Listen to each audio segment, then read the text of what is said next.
Oke, Assalamualaikum warahmatullahi wabarakatuh. Perkenalkan, nama saya Ira Fasira dan teman saya Ahmad Taufik Al-Fahruzi. Kami dari Universitas Muhammadiyah Surabaya, Prodi S1 Informatika. Kami ingin menjelaskan apa itu Preliminary Design Review yang kami ketahui. Oke, Preliminary Design Review atau biasa disebut dengan PDR, yaitu proses peninjauan desain awal dalam pembangunan perangkat lunak berbasis UML. PDR bertujuan untuk memastikan bahwa diagram robustness, model domain, dan text use case saling sesuai sebelum masuk ke tahap desain yang lebih mendetail. Nah, apa sih pentingnya Preliminary Design Review itu? PDR itu membantu mengidentifikasi kesalahan sejak dini dengan memeriksa keselarasan antara use case, model domain, dan diagram robustness. Tim yang terlibat dalam PDR termasuk perwakilan, pelanggan, tim pengembang, dan manajer proyek. Oke, selanjutnya adalah panduan top 10 untuk PDR. 10 pedoman ini bertujuan untuk memastikan bahwa desain awal sudah kuat sebelum memasuki tahap desain yang lebih rinci.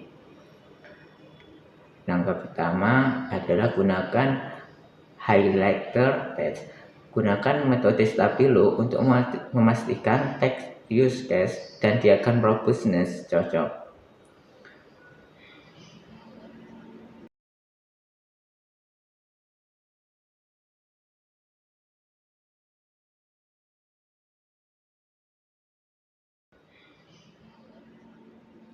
Jadi,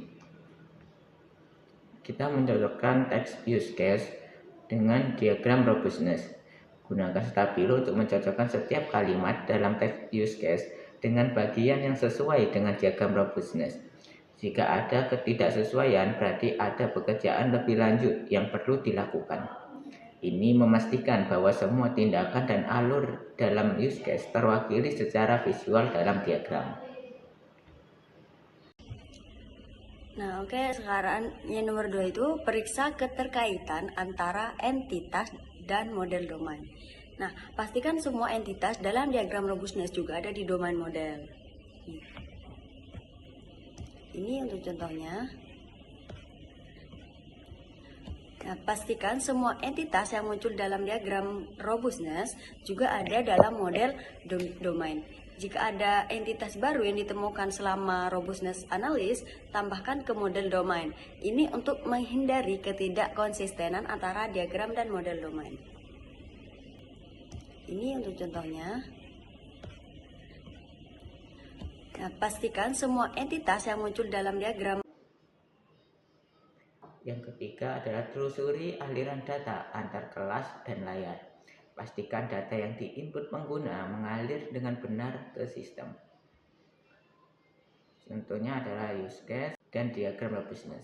Pastikan data yang dimasukkan pengguna melalui layar dapat dilacak hingga ke kelas entitas yang menyimpan data tersebut. Populasikan model kelas dengan atribut yang diperlukan. Memastikan bahwa data yang dimasukkan pengguna dapat diproses dan disimpan dengan benar. Nah, ini text use case untuk register. Pastikan semua alternate course jalur alternatif dalam use case memiliki perilaku yang terdefinisi dengan baik. Jangan hanya mengidentifikasi alternate course, tetapi juga detailkan bagaimana sistem meresponnya. Nah, alternate course seringkali menyumbang lebih dari 10 kompleksitas sistem, sehingga penting untuk menanganinya dengan baik.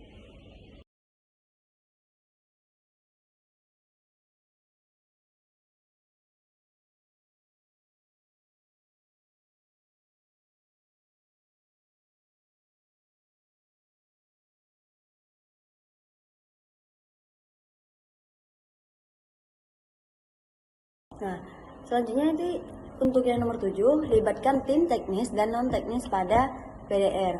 Pastikan review melibatkan baik orang non-teknis seperti pelanggan maupun teknis seperti pengembang. Use case harus dapat dipahami oleh semua pihak, baik dari sisi bisnis maupun teknis. Untuk yang nomor 8, jaga agar use case tetap dalam konteks objek dan antar muka pengguna. Pastikan use case berada dalam konteks model objek dan antar muka pengguna atau GUI, beri nama layar dan kelas domain dengan jelas. Pastikan bahwa use case dapat diimplementasikan dengan jelas dalam sistem. Nah, berikut contoh GUI login dan register. Yang kesembilan adalah hindari terlalu cepat masuk ke desain teknis. Diagram robustness adalah desain konseptual, bukan desain detail. Jangan memutuskan alokasi perilaku antar kelas pada tahap ini. Desain detail akan dilakukan pada tahap selanjutnya, sequence diagram. Jadi diagram robustness ini hanya bersifat kayak konsep saja. Lalu yang ke-10 adalah ikuti 6 langkah utama untuk desain awal yang baik. Yang pertama, cocokkan text use case dengan diagram robustness. Apakah semua langkah di teks ada dalam diagram? Jika iya, maka